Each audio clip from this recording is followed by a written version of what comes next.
So, did you say that you had competed in the past, or you're thinking you want to get into competing once you get? Not with, but I've done very competitive like sword fighting.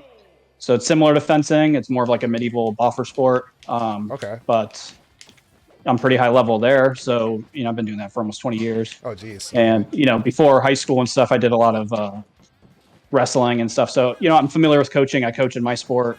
Okay. I'm like in my state, I'm top 5 kind of thing, which is That's silly it. talking about sword fighting, but the fact Yeah, is that's people, sick. new players come to me I have and another etc. friend who's been fencing for a super long time too. I met with this match community as well. So hey, sword fighting is it's the thing apparently. I gotta get into it myself, bro. Are the swords sharp? I need to know. In my sport, they are not. There is a game where you play with blunted steel and full armor, Okay. um, Jeez. That and that sounds one's pretty terrifying. rad. Yeah, yeah, it's insane. So as far as neutral, the first thing we're gonna talk about is spacing. And this can be with regards to literally any move. There are things that are going to be spaced. I guess we'll say as far as spacing good or bad, I'll show you what it looks like first. So obviously bad spacing is, so come down here for a second. So bad spacing, hold shield, obviously is this, right? And good spacing for the most part is having like perfect spacing right here, as far as like not hitting you, but hitting your shield. I would say to err on the side of caution to make sure that you have more often than not going to have good spacing rather than bad spacing is you want to aim to miss, which sounds kind of weird, but if I'm trying to hit you specifically, if I make a mistake and I drift in too far, or let's say you're dashing in as I'm drifting in slightly, that's how you make me have bad spacing. Sure. Right. However, if I'm thinking more so on the side of caution to drift away from you, if you happen to dash in, but I fade back, I could potentially hit you for dashing in. Or if you don't dash in, I'm entirely safe. Sure. Right. Another thing too, with regards to your forward tilt or your down tilt or your F smash or your back air or anything, when you throw out your attack, you'll see that there's a animation. So throw it like a forward tilt. So you see like that purple, how far that reaches, right? So Yeah. you want to try. Let's see if I can stand like right at the edge of it, like right here. Do a forward tilt. Yeah. So right there. So you want to try and visualize that range in your head when you have the idea of that move in your head. As far as like if you want to try and throw that out and hit me with a forward tilt for a ledge trap or a poke or whatever it is. So if you know that I get inside that threat range, then you can throw it out and you should be hitting me. You don't have to think to yourself, I want a forward tilt, but I have to get this close first to make sure it's going to hit. Right? I'd rather make sure that I'm going to be safe rather than guarantee the hit, because if I happen to guarantee the hit and I happen, let's say the opponent shields, then you're going to be in huge trouble. Right. Right. So aim to miss. If you Yeah. miss, you still dash back. Yeah. If you hit, obviously, curtains. Yeah. So yeah, if you happen to hit me, then that's great. But also if you, let's say if I was to run in like this and shield, and by the time I get there, if you throw out your forward tilt, it's miles too late and I can up you at a shield, grab, nair, all kinds of bad stuff. But if you throw out your forward tilt early, right, as I'm getting into that range, before I even get a chance to shield, I'm being hit. Right? Gotcha. So you're throwing out everything with a bit of anticipation. I know we're playing online, there's input delay, so that's kind of part of it. But just even in general, you're thinking of covering a space and saying, if I go in that space, I'm going to get hit. If I don't go in that space, you are still safe. Right? Versus throwing out an attack versus just trying to impose your will a bit too much. It'd be the same thing for me. If I'm trying to throw out a dash attack, I'd rather throw out a dash attack like this rather than like push you and slide with my dash attack. Don't have to be on me Yeah, exactly. to accomplish that goal.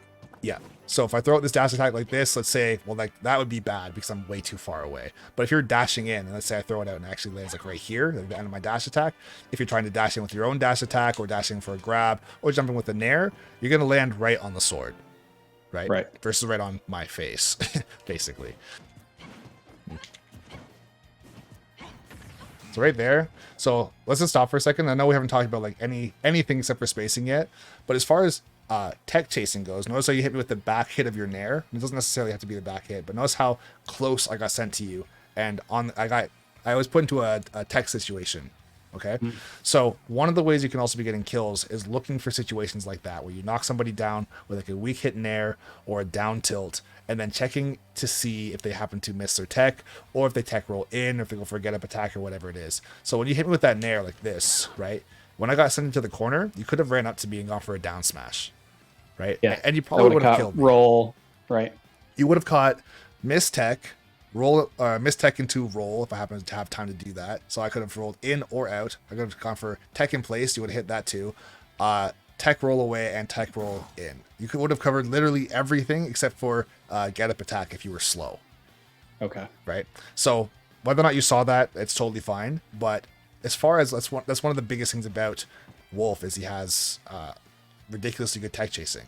Right? He has so many things that can just knock somebody down at very high percent. Then you have your down smash that just destroys people. If I'm rolling in, down smash is just GG's. If I'm in the corner, like if I get knocked down kind of like how I was, like right to this spot right here, if you run up and basically go right beside me and you down smash, if I roll away, I don't roll far enough away to get away from you. Neutral get up, I'm obviously in the same spot. If I roll in, I'm going to get hit on the other side, go across the entire stage, and potentially still die. At this percent, I don't know if I would die. If I have horrible DI or if I'm holding to the left because I'm rolling to the left, then I might die in that situation.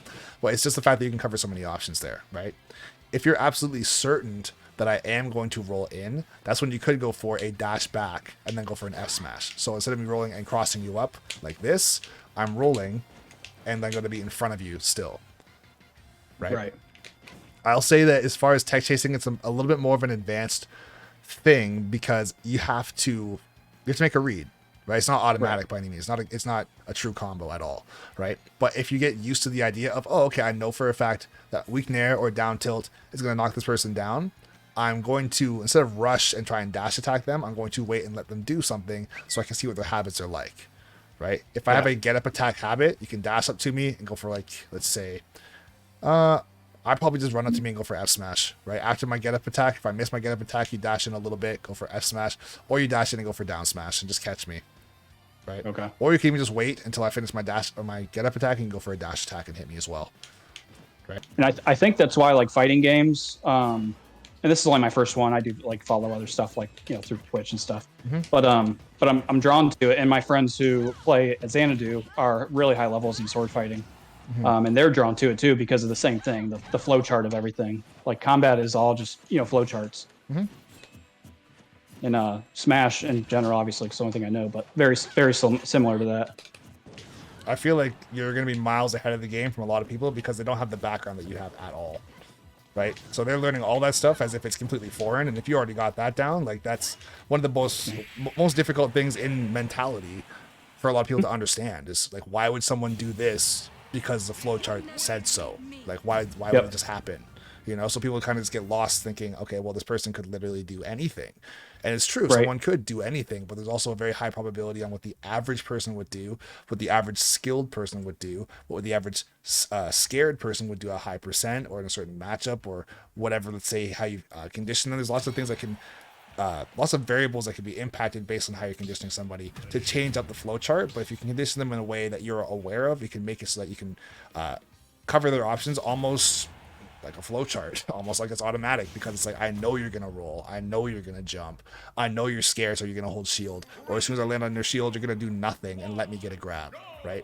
So you can do. And it really comes down to probability and mathematics, like really, for the most part. I mean, there's obviously some guessing in there, but that's where like in fighting the term, primary return, secondary return, tertiary return. So like, for example, if I hit your shield, you have your primary return, which I should be the most prepared for. You have a secondary response, which is the second most, and then tertiary is everything else. Yep. So if I have a good response to your primary and a pretty damn good reaction to your secondary, tertiary is usually slow enough to where I don't have to worry about it. I just need to be aware of it. Mm-hmm.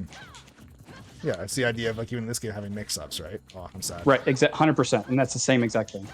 Yeah, perfect. Mix-ups is exactly what we're looking at.